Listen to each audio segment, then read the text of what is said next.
नमस्ते भारत राइजिंग में आपका स्वागत है। चैनल पे नए हैं तो लाइक शेयर सब्सक्राइब और कमेंट करना मत भूलिएगा। अब आज के वीडियो में मैं जो टॉपिक पे बात करने जा रही हूँ वो ऐसा कोई बहुत ज़्यादा अनयूजुअल टॉपिक नहीं है कि हम लोगों को शायद पता ना हो या हम लोग इससे अवेयर ना हो या ये हमारे आसपास होता ना हो, ऐसा कुछ भी इसमें नहीं है। लेकिन बात यह है कि हम लोग इस चीज़ को नज़रअंदाज करने के इतने हैबिचुअल हो चुके हैं कि हम लोग को क्या, अरे यार ठीक है ना, चलती रहेगी ना जिंदगी में, ये सब नॉर्मल बात है। तो मैं कर किस बारे में रही हूँ बात? वैसे बात कर रही हूँ ऐसी कम्युनिटी की जो कि मेरा पर्सनल मानना है कि हम लोगों ने जैसे ज़ॉम्बी की मूवीज़ देखी है ना, बहुत हद तक के वो उससे सिमिलर है। अब इस वीडियो के बाद कायदे से मुझे इतना पता है कि मेरे ऊपर पर्सनल अटैक्स हो सकते हैं, मेरे अपने फिजिकल एट्रीब्यूट्स को लेकर होंगे, मेरे बालों को लेकर होंगे, मेरी आवाज़ को लेकर होंगे, मेरे थॉट्स को लेकर के होंगे, हर चीज़ को लेकर के अटैक्स होंगे ही होंगे। मुझे मालूम है ये बात, क्योंकि कुछ नया नहीं है। और मैंने क्यों अभी यहाँ पे ज़ॉम्बी से कंपैरिजन किया है, मैं अभी नाम बोलूँगी उससे पहले आपको सिमिलैरिटी ज़रूर से लेकर मैं बता दूँ एक बार को। तो ज़ॉम्बीज़ क्या होते हैं ना, जैसे हमने ज़ॉम्बी की फिल्म्स देखी हैं, आपने शायद गोवा गॉन और ये सब टाइप की मूवीज़ देखी, ज़ॉम्बी लैंड और ये सब ना, तो उसमें क्या होता है ना, ज़ॉम्बीज़ आपने पता ही होता है, ठीक है, कि वो लोग भाई उनको खून सा करना होता है और एक साथ ही हर जगह सब लोग जा रहे होते हैं और वो सिर्फ और सिर्फ डिस्ट्रक्शन ही उनका होता है ना, मेन एम। भाई जाते हैं तो भाई दूसरे के पास जहाँ गए उसको खराब किया तो वो वहाँ पे डिस्ट्रक्शन शुरू हो जाता है। यही तो होता है ना ज़ॉम्बीज़ के साथ।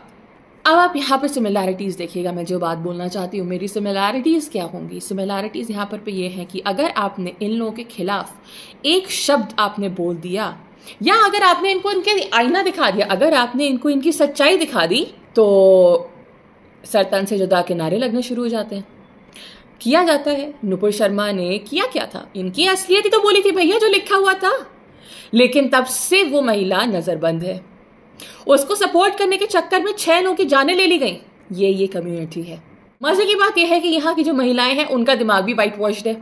वो खुद तो बुर्के में रह लेंगी, लेकिन उनको ये है कि हम अगर ये देख रहे हैं ना, एक कहावत है कि जो चिड़िया हमेशा से पिंजड़े में रही है ना, उसको जब आप बाहर उड़ाना चाहोगे तो उसको वो ज्यादा डरावना लगता है। इन लोग के साथ भी यही है। अंदर इनके साथ भले ही कुछ होता हो, हलाला होता हो, इनको मारा जाता हो, इनकी 2-4 बीवियां इनके साथ और रहती हों, लेकिन वो उसके खिलाफ नहीं बोलेंगे। आपको एक नॉर्मल बात बोलते हैं, चलिए ठीक है, हम लोगों की फैमिली है, आप लोगों की फैमिली है, जो भी मुझे देख रहे हैं, हम लोग के अपने जनरेशन्स रहे हैं, है ना। ये तो नहीं है कि आसमान से टपक करके भैया हम आ गए कि हाँ ठीक है भाई। 1500-1550 साल पहले अगर जब हम ये बात मानते हैं कि इस्लाम धर्म की स्थापना हुई है, तो पहली बात तो यह है कि फिलहाल इंडिया में तो स्थापना हुई नहीं थी, वो तो बाहर से ही हुई थी। ये है सही बात, ठीक है। कहाँ हुई थी? सऊदी अरेबिया में हुई थी, ये भी हम सबको पता है। अब 1500 साल से भी पहले कुछ ना कुछ तो हमारे एंसेस्टर्स, हमारे पूर्वज रहे होंगे। उससे पहले वो किस धर्म के रहे होंगे? जब इस्लाम नहीं आया था तो उससे पहले वो किस धर्म के थे? सनातनी तो होंगे ना। तो अब ये लोग अपनी इस जड़ को ही जब मानने को तैयार नहीं हो। सबसे अच्छी बात क्या है कि हिंदुस्तान और पाकिस्तान के जो मुसलमान हैं वो अपने आप को अरबी मुसलमानों से वो जोड़ना कोशिश जरूर करते हैं। अरबी मुसलमान इन लोगों को पसंद नहीं करते हैं, असल मुसलमान तो वही हैं। सऊदी अरेबिया में आजकल रिफॉर्म्स चल रहे हैं, लेकिन इन लोगों को वो लगता है कि गलत हो रहा है। वहां हंसने की बात हो गई है कि जो जहां से इस्लाम धर्म पनपा है, निकला है, वहां पर पे इस तरीके की आपको कट्टरता अब नहीं दिख रही है। जब से वहां पर पे मोहम्मद बिन सलमान आए हैं, वहां पर पे अभी Guinness book of world records में एक ये दर्ज किया गया था जो उन्होंने अपना ट्रेडिशनल डांस किया था। लार्जेस्ट ग्रुप था वो जिसमें उन्होंने डांस किया था सऊदी अरेबिया में। तो अब यहाँ के लोगों को प्रॉब्लम हो रही है कि डांस क्यों हो रहा है, तो अब तुम उनको बताओगे जाकर के कि वहां वो क्या होना चाहिए। अब बेसिकली क्या है कि इनको ये तो है कि हम अपने आप को सनातनी तो मान नहीं सकते, क्योंकि अगर हमने ये मान लिया कि हम सनातनी है तो हम जो कर रहे हैं वो हम कर नहीं सकते, हम हिंदुओं के खिलाफ लड़ नहीं सकते, हम उनको मार नहीं सकते, ठीक है। अरबी जो असल वाले मुसलमान हैं उनके खिलाफ हम उनको बता देंगे कि हाँ अब भाई तो तुम भी तो अगर अपने आप को मानते हो, क्योंकि तुम हो नहीं लेकिन मानते हो कि भाई हम सऊदी अरेबिया से हमारी जड़ें हैं, तो उसका मतलब जहां वहां चेंजेस आ रहे हैं तो वो तुम में भी आने चाहिए। तो फिर यहाँ क्यों नहीं आ रहे हैं? यहाँ क्या मुसीबत आई पड़ी है ऐसी जो तुम लोगों को लगता है? क्योंकि अब प्रॉब्लम क्या हो गई है ना, तो तुम अपने आप को सऊदी अरेबिया से कर सकते हो क्योंकि वहां का कट्टरता कम हो रही है, वहां की कट्टरपंथी कम हो रही है, लेकिन यहाँ पे कट्टरपंथी करने में तुम लोग को आ चुका है अब मजा। वो जो मूवी का था ना गाना लहू मुंह लग गया, वो वाला एक सीन हो चुका है यहाँ पर पे। क्योंकि अगर कोई कुछ यहाँ पर पे तुम्हारे अगेंस्ट बोले तुमको आईना दिखाए या कुछ ऐसा बोले जो तुम उससे अग्री ना करो, तो सीधा एक काम करो, उसको जाओ मार डालो। किसी ने मेरे अगेंस्ट आवाज उठाई, गला काट दो। कश्मीरी हिंदुओं के साथ यही हुआ था ना, उनके घर पे कब्जा कर लिया और उन्हीं को उठा करके मार डाला। महिलाओं के साथ तो सबसे अच्छा है, उनको सेक्सुअल असॉल्ट करो, उनको रेप करो, उनको काट के मार के फेंक दो, जैसे गिरिजा टिक्कू के साथ किया था और अन्य लड़कियों के साथ किया था। हो रहा है रोज। वो सब नहीं अपनी गलती दिखती है, वो क्यों दिखेगी? गलती हिंदुओं के साथ होती है, क्योंकि हिंदू जो है ना वो हमारा धर्म अपना नहीं रहे हैं। तो क्यों अपनाए? आप फिर सनातन धर्म अपना लो ना। अगर इतना ही आपका दिल खुला है या इतनी ही आपको बातें अगर अपनी सही लगती हैं तो आप सनातन धर्म अपना लो, क्या दिक्कत है? क्योंकि अगर आप 1500 साल पहले का अपना ना एक काम करो, फैमिली ट्री भी होती है ना आजकल, तो इंटरनेट पे बहुत सारी जगहों पे मिलता है, उसको चेक करो, उससे चेक करो, डीएनए चेक कराओ। आप जो बोलते हो कि हाँ हमारा अरेबिया से है या जो मुगल आए थे उस टाइम पर पे हमारा इनसे डीएनए का वो होना चाहिए, तो डीएनए रहता ही है ना, भले ही कम ज्यादा हो, चेक कराओ, आपको खुद पता चल जाएगा कि भारत में जितने प्रतिशत मुसलमान हैं उनके डीएनए में कितना ज्यादा अरबी खून है या मुगलों की तरफ से आया हुआ है, खुद पता चल जाएगा। तो सच्चाई तो आपके सामने रखी है, आप मानना नहीं चाहते, वो आपकी अपनी बात है। हिंदू मंदिरों के ऊपर जाओ, शिवलिंग के ऊपर पैर रखो, वहां पे उनकी माताओं की मूर्ति तोड़ दो, जो तो बांग्लादेश में अभी कर रहे हो, हिंदू महिलाओं के साथ वहां पे बदतमीजियां करो, बलात्कार करो, हिंदू आदमियों को उठा के मार दो, जो पाकिस्तान में कई सालों से चलता चला आ रहा है, बच्चियों को अगवा करो, सब कुछ करो, वो तुम्हारा अपना हक है। क्यों? क्योंकि तुमको क्या लगता है कि काफिरों को हमें अपना धर्म अपनाना वो करना होगा, बट क्यों आप सबके साथ खुशी से नहीं रह सकते? ऐसी प्रॉब्लम क्या है आपको? महिलाओं के आपने हक तो मारे हुए हैं, सामने से आप दिखाते हो इक्वालिटी। भाई ये कौन से जगह पे इक्वालिटी हुई कि एक महिला है, आपको अलाउड है कि आप उससे आप 4 महिलाओं से शादी कर सकते हैं? आदमी कुछ भी कपड़े पहने, लेकिन महिलाएं उनको अपने आप को पूरा ढक के रखना पड़ता है। हलाला महिलाओं के साथ होता है। तो ये आप किस तरीके से कहते हो कि फिर ये एक बहुत इंक्लूसिव आपकी एक रिलीजन है या आपकी बहुत इंक्लूसिव प्रैक्टिसेस हैं? अब 3-4 आप मुझे कहीं से उठा करके वो लगा के दे दोगे कि भाई ये है वो है, या मनुस्मृति में, ये तो बहुत घिसी पिटी अब बात हो चुकी है। और मनुस्मृति की जहां तक की बात है तो प्लीज आप लोग गूगल कर लीजिएगा अगर आपके अंदर उसका करने का सेंस है तो, किस तरीके से लेफ्टिस्ट ने मनुस्मृति की चीज को मोड़ के तोड़ के आपके सामने रखा है। और लेफ्टिस्ट किसकी तरफ है? रोमिला थापर टाइप से भी सबको पता है। तो जो आप लोगों का ये एक वो है ना कि किसी ने हमारे अगेंस्ट बोला, लो उसको जाओ मार दो, उड़ा दो उसको, खत्म, डर से। तो आप इस बात को मत भूलिएगा कि शायद आपके पूर्वज भी डर से ही उन्होंने ये धर्म अपनाया होगा, क्योंकि ये धर्म भारतवर्ष का तो नहीं है, हिंदुस्तान का धर्म तो ये नहीं है। हिंदुस्तान आज से 500-700 साल पहले, 800 साल पहले एक बहुत बड़ा उसकी अपनी टेरिटरी थी। आज की तरह छोटा सा नहीं रहते। उस टाइम पर कौन सा वहां पे धर्म था? सनातन धर्म था ना। Indus valley civilization, Harappan civilization, ये तो कई हजार साल पहले की सिविलाइजेशन है। हिस्ट्री तो आपने पढ़ी होगी, अगर आप मुझे हिस्ट्री बताने का भी कष्ट करेंगे तो मैं ये समझ सकती हूँ कि आपने हिस्ट्री पढ़ी होगी। तो जो हड़प्पा सिविलाइजेशन है, इंडस वैली, वहाँ से जो सिक्के इतने सारे निकले हैं और पेंटिंग्स इतनी सारी निकली हैं, उसमें शिव जी क्यों है? उसका मतलब या तो ये है कि वो झूठ था या आज झूठ है। तो झूठ है क्या? क्योंकि आपके पास एक बहुत बड़ा आइडेंटिटी क्राइसिस है।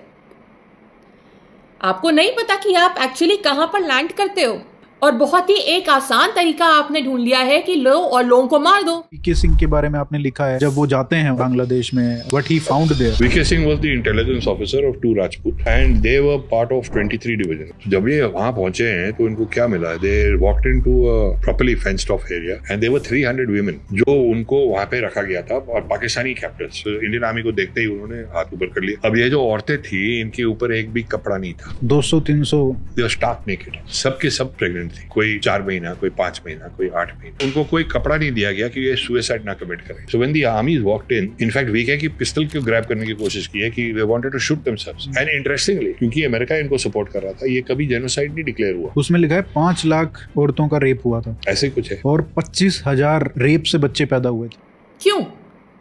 क्यों आप नहीं सुन सकते अपने खिलाफ कुछ? ऐसा क्या है? क्यों आप लोगों को डरा के रखना चाहते हैं? क्यों आप हर देश में जा रहे हैं और वहां पर पे लोग आपसे परेशान हैं? क्यों? यूके में अभी हमने हाल फिलहाल में ही पढ़ा था कि ग्रूमिंग गैंग्स है वहां पर पे। अभी हमने अपने चैनल पे एक वीडियो डाला था जहां पर पे पाकिस्तान के लोग ग्रूमिंग गैंग्स की बात कर रहे थे। ये सब चीजें आपको ये अटपटी या खराब क्यों नहीं लगती हैं? हमने और किसी धर्म के लोगों को तो नहीं देखा ये सब करते हुए, और फिर आप अपने आप को माइनॉरिटी कहते हैं। तो मैं एक बात ये पूछना चाहूंगी, और मेरा लेजिटिमेट सवाल है आपसे इस चीज को लेकर, आप अगर माइनॉरिटी है तो जो फिर जैन है, जो सिख हमारे भाई हैं, या जो पारसी हैं जो कि 0.01% उनकी कम्युनिटी है, तो वो क्या है? वो माइनॉरिटी है या आप माइनॉरिटी हैं जिनकी पॉपुलेशन 35-40 करोड़ हो चुकी है? सवाल कई सारे उठते हैं, लेकिन वही बात है ना कि आप लोगों को सवाल सुनना नहीं है, आप लोगों को सिर्फ जबान बंद कर देनी है। और एक चीज होती है, कहीं कोई इसको माने या ना माने, लेकिन सनातन धर्म में कहते हैं ना, कर्मा आपका जो होता है, आपका जो कर्म आप करते हो वो आपके ऊपर वापस लौट के जरूर आता है, ऐसे नहीं तो वैसे। अब आप मुझे एक बात बताइए, अभी वहां पर पे सीरिया में जो अलावियों के ऊपर अटैक्स हो रहे हैं वो क्यों हो रहे हैं? आप लोगों का होली मंथ है तो फिर नहीं होना चाहिए था, लेकिन हो रहे हैं क्योंकि आपको दूसरों के साथ रहने में प्रॉब्लम है। लेडीज को आप एक्सपेक्ट करते हो कि वो अपने आप को ढक के चले ताकि वो अपने आप को आदमियों की नज़र से बचाए। तो आदमी कौन है? आप। इसका मतलब आपकी नज़र में खोट है, ये आप मानते हैं इस बात को? तभी तो महिलाओं को पूरा ढकना पड़ता है अपने आप को। तो आप अपने आप को ठीक क्यों नहीं करते हैं? उनको आप वो प्रॉब्लम दे रहे हो, उनको आप वो कष्ट दे रहे हो, या आप उर्दू में कहते हो कि आप उनको वो अजियत दे रहे हैं, वो आपको सही गलत का फर्क नहीं तब समझ में आता है। बच्चियों का अफगानिस्तान में पढ़ना बंद हो गया, वो आपको तब नहीं समझ में आता है। और अभी जो आप देख रहे हैं वहां पर पे ईरान में जो वहां पे हिजाब को लेकर के प्रोटेस्ट हो रहे हैं, लड़कियों को अगवा करके वो मारी जा रही हैं, तब आपको गलत क्यों नहीं नजर आता है? सऊदी अरेबिया में इंप्रूवमेंट हो रहा है, वो आपको पट्टे से गलत नजर आता है। अभी कुछ टाइम पहले मैं ये अभी 1-2 वीडियोस देख रही थी पाकिस्तान के लोगों के, और उसमें वो महिला कह रही थी कि हमने इस्लाम कबूल किया और हम आगे रास्ते पे जा रहे हैं। अच्छी बात है, वो आपकी अपनी चॉइस है, आपके एंसेस्टर्स ने कबूल किया होगा। लेकिन मैं फिर एक क्वेश्चन वापस यही दोहराती हूँ कि वो जो एंसेस्टर जिन्होंने इस्लाम नहीं कबूल किया था, या तो आप एक इनडायरेक्टली आप उनको मूर्ख कह रहे हो, यही बात है। और मान लीजिए कि आने वाली आपकी जनरेशन में कोई ऐसा निकले जिसने सनातन को कबूल कर लिया, मान लिया सनातनी बन गया, तो या तो फिर आप आने वाले को बेवकूफ़ कहेंगे, तो आप होंगे भी नहीं, तो आप क्या करेंगे? कितने लोगों को डराएंगे, कितने लोगों को धमकाएंगे, कितने लोगों को जान की धमकी देंगे, कितने लोगों के ऊपर बॉम्ब अटैक करेंगे, कितने लोगों की गर्दन उड़ा देंगे, क्या करेंगे? सबसे दुखद बात यह है कि आप लोगों के सामने आप ही की सच्चाई लाई जाती है ना, वही आपको खल जाती है, आपको बुरी लग जाती है। फिर आप क्या करते हैं? आप उनके ऊपर अटैक्स करना शुरू कर दीजिए। इसको पहले हम नीचा कैसे दिखाएं, इसके धर्म को गंदा कैसे बताएं, तो तोड़ी मरोड़ी बातें उठा करके मुंह पे लाके मार दो, है ना। लेकिन अगर आपके सामने आपकी सच्चाई लेकर के आओ तो वो मैं मानूंगा नहीं। क्यों? ये आप लोगों की कौन सी एक आपने अपनी एक वो अपने आप को सर्वश्रेष्ठ समझ रखा है कि भैया हमसे बढ़कर तो और कोई है ही नहीं। ये आपको समझ कहाँ से आई है और ये आपको अकल आई कहाँ से है?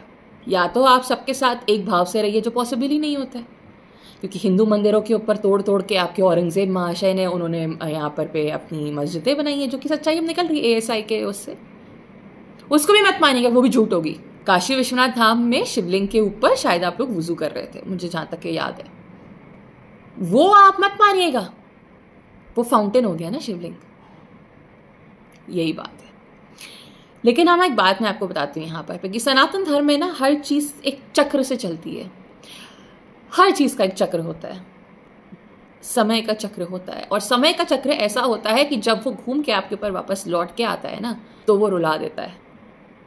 लेकिन अगर आपके कर्म अच्छे हों, क्योंकि हम लोग तो कर्म में मानते हैं, हम तो ये मानते हैं कि इंसान की जो ये हमारी एक अपनी आत्मा होती है, ये अमर होती है। शरीर आपका ख़त्म हो जाता है लेकिन आत्मा आपकी अमर होती है। और आपके जो आप जो जितने भी आपके कर्म हैं, उनका आपको उसका या तो फल मिलता है या उसका आपको पाप मिलता है। हमारे यहाँ ये कॉन्सेप्ट नहीं है कि हम जन्नत में चले जाएंगे या हमको वहाँ 72 हूरें मिलेंगी।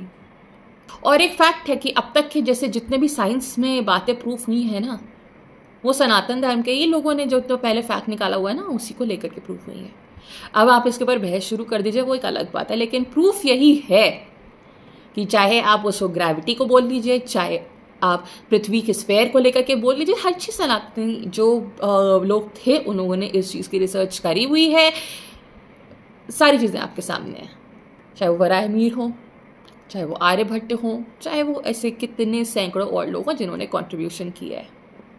तो हमारी नॉलेज के ऊपर आप लोग उंगली नहीं उठा सकते कि हर चीज़ में मुझे ये समझ में नहीं आता है कि आप जहाँ जो होते हैं वहाँ की चीज़ों के आप अगेंस्ट कैसे होते हैं। हर बार आप अगेंस्ट होते हैं। अगर आप किसी देश में हैं तो वहाँ के आप पार्ट नहीं बन सकते हैं, ऐसा क्यों है हमेशा? अगर आप पार्ट बन के रहेंगे तो शायद आप ही भले में रहेंगे, लेकिन नहीं, आपको सबके साथ लड़ाई करनी है, आपको लव जिहाद करना है, आपको लैंड जिहाद करना है, सब कुछ करना है। आपको योगी जी को गालियाँ देनी है, आपको मोदी जी को गालियाँ देनी है, आपको हिंदुओं को गालियाँ देती ही रहनी है। अभी मुंबई में मास मैरिज का प्रोग्राम हुआ था जहाँ पर पे हिंदू लड़कियों की शादी मुसलमान लड़कों से कराई गई थी। तो तब क्यों नहीं है आपने बोला कि उल्टा भी करवा दो? तब तो आपने नहीं बोला कि उल्टा करवा दो। हर चीज़ का एक सवाल का यही है, क्यों? और जब अगर कोई एक मुसलमान लड़की अपने स्वेच्छा से एक हिंदू लड़के से शादी कर लेती है या एक जैन से शादी कर लेती है तो सबसे पहले तो आप लोग उसको मार डालते हैं, है ना? ढूंढो उसको, मार दो। और ये एक केस तो है नहीं, ऐसे तो हजारों केसेस हैं। जो दिल्ली राइट्स में जब केजरीवाल जी थे और वहां पर पे जिस तरीके से वहां पर वो जो मर्डर हुए हैं लोगों के, वो जो इंटेलिजेंस ऑफिसर था उसको घर से बाहर निकाल के उसकी बेदर्द हत्या की गई, या वो लड़का जिसने जाकर के मंदिर के ऊपर अपना झंडा लगा दिया उसको बेदर्दी से उसकी हत्या की गई, तो ये किसने करी है? आपको अपनी गलतियां दिखनी जिस दिन शुरू हो जाएंगी ना, तब शायद आपका अपना कुछ प्रोग्रेशन होगा, कुछ भला होगा। हाल फिलहाल में बस मेरे को यही बातें शेयर करनी थी और मैं यही बात एक कम्युनिटी, एक सोसाइटी को बोलना चाहूँगी और हिंदुओं को खास करके बोलना चाहूँगी कि प्लीज़ आप लोग भी जागरूक हो जाइए। दूसरे को नीचा गिरा करके ही आप ऊपर उठ सकते हैं ऐसा नहीं है, लेकिन आप अपने आप को समझ के, आप अपनी गुणवत्ता समझ के कि आप क्या हैं और आपकी अपनी जड़ें कितनी मजबूत है। जहाँ आपके पास ऐसे वीर योद्धा रहे हो, शिवाजी महाराज, महाराणा प्रताप जैसे, हम जब उनको अपना एक आइडियल मानेंगे, रानी लक्ष्मीबाई को, अ होम किंगडम को, है ना, तब हमें जाके रियलाइज होगा कि हम लोग कितने मजबूत हैं। कमज़ोर तो हमको पढ़ा पढ़ा करके और ऊटपटांग चीज़ें दिखा दिखा करके बनाया गया है। कमज़ोर हम हैं नहीं, और कमज़ोर आप बनिए भी मत, क्योंकि जो कमज़ोर होता है ना उसको कुचल दिया जाता है सबसे पहले। बच गया, आपकी भलाई के लिए बता रही हूँ। अब मुझे ये यकीन है कि इस वीडियो के बाद मुझे काफ़ी कुछ सुनने को मिल सकता है और मुझे मिलेगा, क्योंकि जो चीज़ मैंने वीडियो में बोली है मुझे पता है कि उस चीज़ के लिए मुझे खुद भी रेडी होना चाहिए। तो लेकिन ठीक है, कम से कम इस चीज़ का तो मैं फ़ायदा उठा सकती हूँ ना कि मैं भारत देश में हूँ, भारत देश की निवासी हूँ, और कुछ में अगर कोई और है जो कि इसे खुलेआम सरेआम मार सकता है, काट सकता है, तो मैं तो एटलीस्ट वीडियो में कुछ अपने बोल सकती हूँ जो मुझे बोलने का मन है। तो ये वीडियो था और हम और नए वीडियोस लेकर के आपके सामने वापस से आएंगे। तब तक के लिए आप प्लीज़ कमेंट्स करिएगा, चैनल को सब्सक्राइब करिएगा एंड नमस्ते।